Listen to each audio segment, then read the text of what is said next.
तो भक्तों ने पूछा अभी? बोले अब वो उपासना छोड़ दी तो वो शांत हो गया। रामकृष्ण ने सखी संप्रदाय की साधना की, उधर को सखी संप्रदाय की साधना चलती, अपने को सखी मानते, प्रकृति का शरीर मात्र स्त्री है और पुरुष तो भगवान है, तो हार श्रृंगार गहने गांठे पहनकर अपने को भगवान की सखी, भगवान ही हमारे पति हैं, इस भाव की साधना कुछ पुरुष लोग भी करते हैं। एक साधु मुझे मिला, 60 साल का, 6 महीना सन्यासी वेश में और 6 महीना सखी वेश में रहते थे।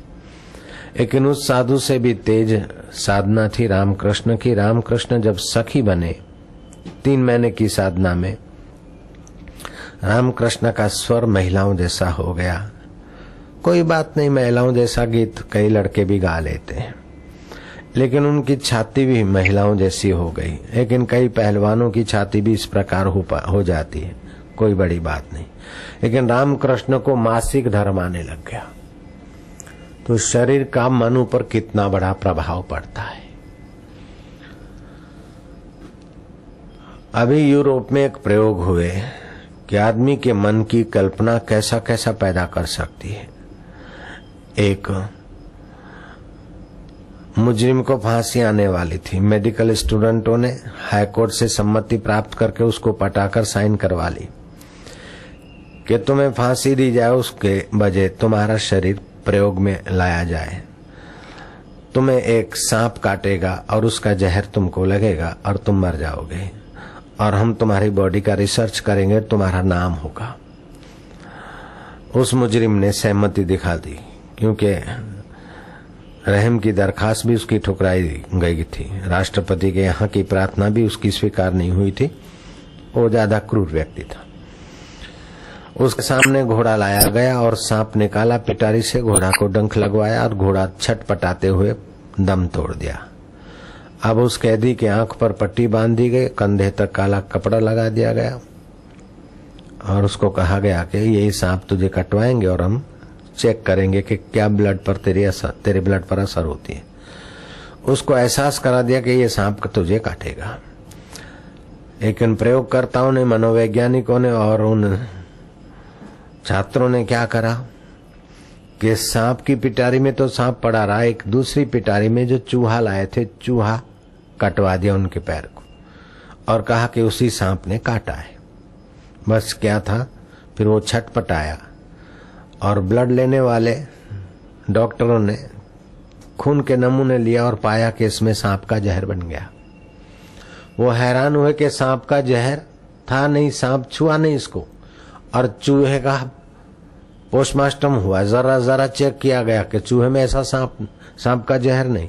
वो आदमी तो सांप के जहर को पैदा करके मर गया, लेकिन खबर मिली इनको कि आपका मन जहर भी बना सकता है तो अमृत भी बना सकता है, बना सकता नहीं बनाता है। मीरा ने विष भरे प्याले में अमृत की भावना की, और ऐसा नहीं कि कृष्ण भगवान आए और इंजेक्शन मार के विष खींच लिया और मीरा के लिए अमृत भर दिया, ऐसा नहीं। मीरा की दृढ़ भावना थी कि प्रभु को भोग लगाया प्रसाद, ये अमृत है। तो आपके मन में और आपकी भावनाओं में बहुत कुछ छुपा है, क्योंकि आपकी भावना और आपका मन सच्चिदानंद परमात्मा से स्फुरित होता है, और परमात्मा सत्य स्वरूप है, चैतन्य स्वरूप है। आप रात्रि को सपने में क्या क्या बना डालते हो। तो इन सारी कथाओं से आपको ये बात पक्की कर लेना चाहिए कि कभी भी अपने मन में हीन विचारों को, दुखद विचारों को, परेशानी के विचारों को महत्व न देंगे। हमेशा विधेयात्मक विचार करेंगे, और उससे भी ज्यादा कि अपना सच्चिदानंद परमात्मा मरने के बाद मिलेगा, इस बेवकूफी को उखाड़ के फेंक देंगे। किसी लोक लोकांतर में है, साथ में अरस में है, इस कल्पना को ठुकरा देंगे। वो परमात्मा अब भी हमारा आत्मा होकर बैठा, और वो ज्ञान स्वरूप है, वो चैतन्य स्वरूप है, ज्ञान स्वरूप है, और उसकी कभी मृत्यु नहीं होती। बुद्धिमान लोग बैठे ध्यान से सुनना, ज्ञान की कभी मृत्यु होती है न्यायाधीश जी? ज्ञान की मृत्यु हुई ये जानेगा कौन? अज्ञान तो नहीं जानेगा। शुद्ध ज्ञान की मृत्यु नहीं होती, स्मृति की मृत्यु हो सकती है, कल्पनाओं की मृत्यु हो सकती है, मान्यताओं की मृत्यु हो सकती है, लेकिन ज्ञान की मृत्यु नहीं होती।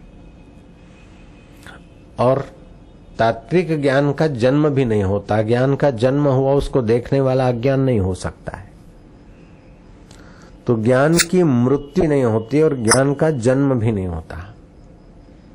तो ज्ञान अनादि अनंत है और वही ज्ञान स्वरूप अभी तुम अंतःकरण अवच्छिन्न आत्म रूप में चमचम चमक रहा है। आप नहीं जानते उसका भी आपको ज्ञान है और आप जानते इसको भी, इसका भी आपको ज्ञान है।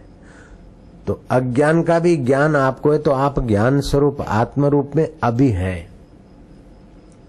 दुख नहीं था तभी आप थे और दुखी हुए तभी आप थे और दुख चला गया तभी आप हैं।